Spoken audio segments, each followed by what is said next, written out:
The story is called The Pinwheel and the Shoes of Shame.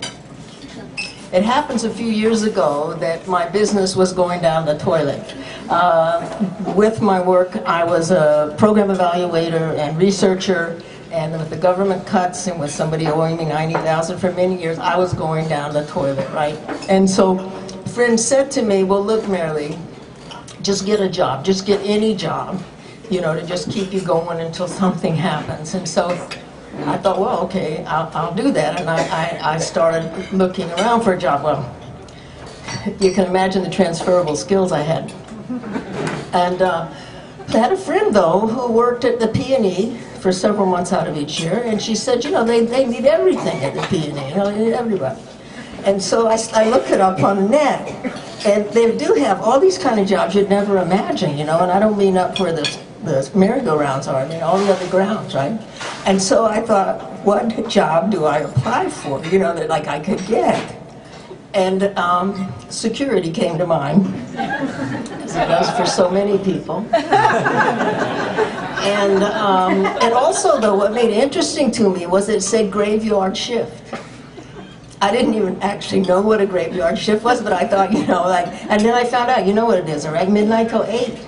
So I thought, surely they'll be so desperate that they'll hire even me. You can see where my self-esteem was at that time. So I had to do a resume. And I didn't want to be dishonest, you know, I mean, even if obviously I had to look at it differently. And so I just said that I had indeed completed some high school. And that I could walk and chew gum at the same time. So I got the job. And first of all, you go for some orientation, and you have to wear certain things for this job. You have to wear a red shirt and black pants and black shoes. You're nodding. Have you been there before? I wear red shirts and black pants and black shoes. For a job? Yeah. Okay, anyway.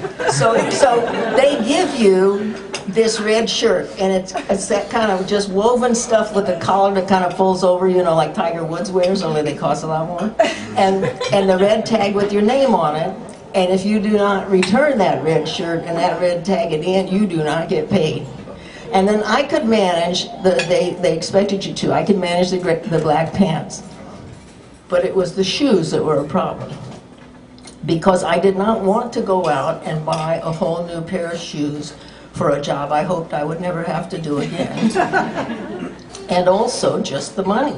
So I went to Sally Ann, and I got this pair of sort of, they're like runners, you know, but they're kind of padded, like nurses, you know, people that are on their feet a lot. And of course, as the Velcro, you wouldn't want to make it too complicated and have to do the laces, right? So just a little Velcro thing. So I got those, but I couldn't help it. I thought of them as my shoes of shame. I couldn't think of them as, you know, shoes of pride because I was doing something I had to do, you know. And I mean, I was suffering from what in sociology is known as status discrepancy.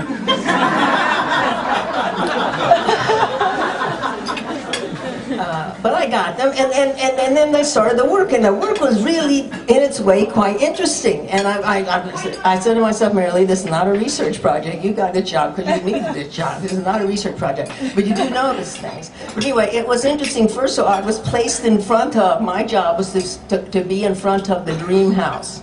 Which, as far as I'm concerned, that is a nightmare house. You know? The tastelessness is beyond, you know, comprehension. But in any case, so I had one folded chair, and I was to sit there, and I had this rather large sort of World War II walkie-talkie. That if you notice anything, you called in, and then the real security would come, right? I sort of prequel security. The real security come in, and these are the guys with the bulletproof vests and attitude, right? You know, but nothing unusual happened the entire 3 weeks, and I noticed pretty soon it was kind of chilly, so I brought myself a blanket, and then I thought also it was actually quite beautiful often. Aside from the moon or anything like that, there was a water fixture of some sort, and I'd wander around a little bit, so that not too far from my guard post, and so I brought the camera. And then, in the middle of this, I get a contract.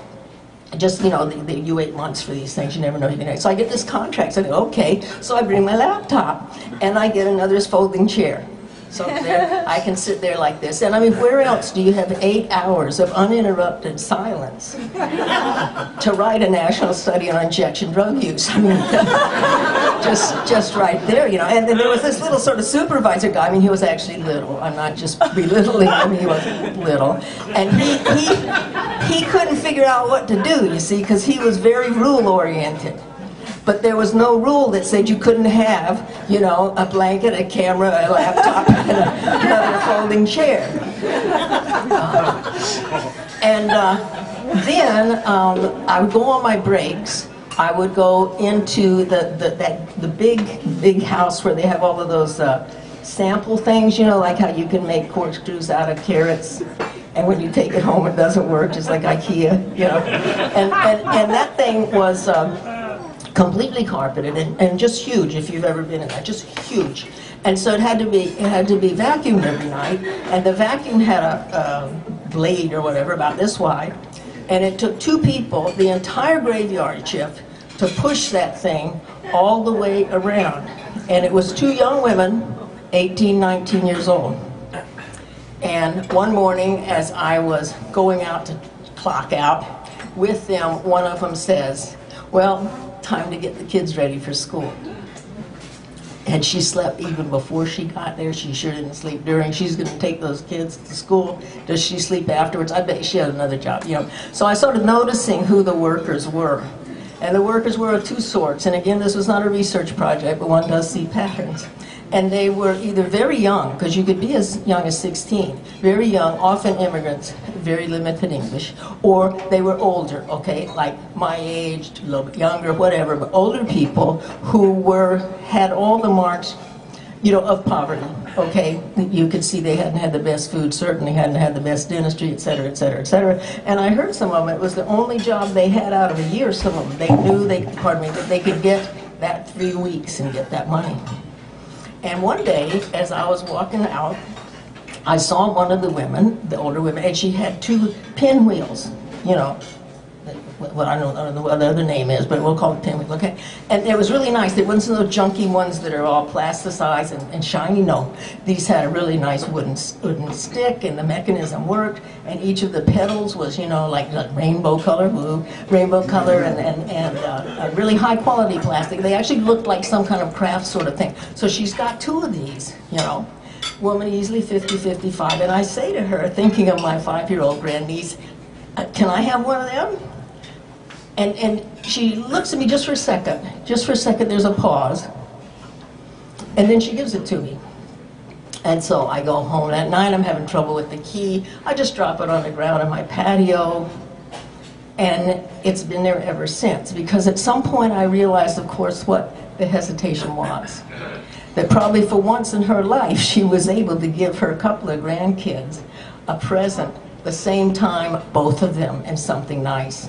And because she was so polite, she had only the one, and mine is sitting in the dirt. And I am ashamed.